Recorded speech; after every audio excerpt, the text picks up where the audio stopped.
Kështu që po kalojmë në fshatin Sinidol dhe shohim problemet infrastrukturore cilat i kanë këta banor. T'ju kujtoj që për ndryshe në studio e kemi ftuar të flas për problemet që i kanë këta fshatar. Kemi ftuar edhe zotin Hysen Durmishi nga komuna Prishtinës, mirë po s'kemi marrë përgjigje. Kështu që ne transmetojmë kronikën që Merita Sikirasha ka realizuar në teren.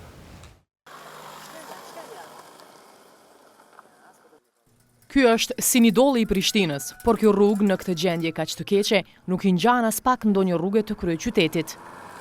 Banorët e kësaj ane ankohen se asnjë pushtet deri më sot nuk e përfilli kërkesën e tyre për rregullimin e kësaj rruge, gjatësia e së cilës nuk është më e madhe se 1 kilometër. Na jemi të lem këtu pe babë babgjysh kur na ka njek për të plise që kemi arë, kemi nëzo ven këtë ven, jemi mirë qëtu. Rruga na mëngon, asfalti vetëm, kanalizimi është, ujësjellësi është, kabloviti është, krejt janë edhe asfalti për na mëngon, autobusat për nxonsa vinë, qarkullojshin autobusat e ndërpren, shkojnë punë, lash balë së kun gjungull, po kemi qef që është e mujtën me asfaltu. Ky plën na pengon më të madhe. Najrë, besa në tëna mënyrat, në fëmijë, në shkolla, po edhe në për bashkë ku mjellmi, pemë ku mjellmi, pe plëni pe ndikojnë shumë. Ky fshat dikon ofër 400 deri 460 banori jemi. Për ndryshe na jena të rrezikuar mas pari pi plonit që 16 vjet s'ka ditë që s'ka ankesë në komunë. Premtime ka sa dosh, punë s'kryen kur. Fëmija nuk guxojnë me dalë këtë rrugë kur pi plonit. Vinë këtu me kerre, vozitin me kerre, i grani 120 orë. Nuk sheh mjegull, basi kur mjegullot që i binë për natyre vetë, këto bëhet mjegull. Këto mas pari fëmija të rrezikun. Gjendje katastrofale lagja e parë e qytetit, nuk ka pas mundësi 1 kilometër rrugë.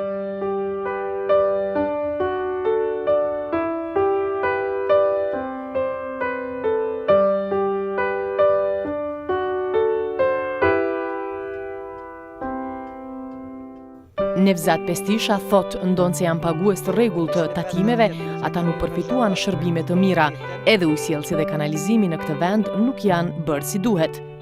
Mungesë të infrastrukturës, mungon rruga, mungon ndriçimi, mungon kantinierët për mbeturina, mungon trafiku urban që nuk është i rregulluar as sakon asnjëherë, as tash nuk është. Ne udhtojmë veç kam, në zonësat paguajmë kambi. Në zonësat fillor, paguajmë kambi me privat dhe kështu që na jeni të anashkalluar prej të na pushteteve, pushtetarëve të komunës, edhe të mahershmeve edhe të tashmeve. Dhe e mire në këtë vend që është rryma elektrike, ka ardhur në vitet 74-5, edhe një ujësjellës për faqet zeze kanë prue.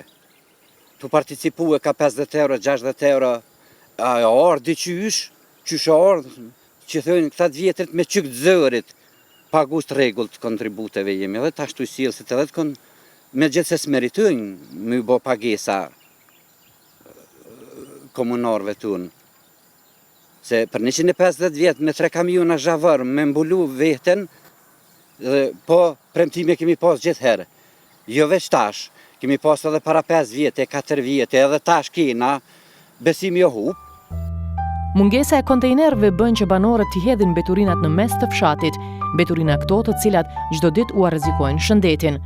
Në këto mbeturina është problemi që nuk kem kontinjer mbeturinave, edhe do të më jov mbeturinat qështu rrugëve. S'kem ku i hodhën, transport s'kem, vjen pastrimi e shembull, ose pe komunës s'kem kontinjer, edhe do të më hodhë qështu. Asnjë kompani nuk ka ardhur për me mbledh mbeturina, ose me prun kontinjer, nuk kem as kontinjer. Mi hodhëm shtu dhe djegëm, pra pengojnë ballë shumë, po s'kem s'ka me i bo, ku mi qitë. Banorët e Sinidollit të Prishtinës apeluan edhe një herë te komuna e Prishtinës që të reagojë sa më parë në rregullimin e kësaj rruge, shumë të rëndësishme për banorët.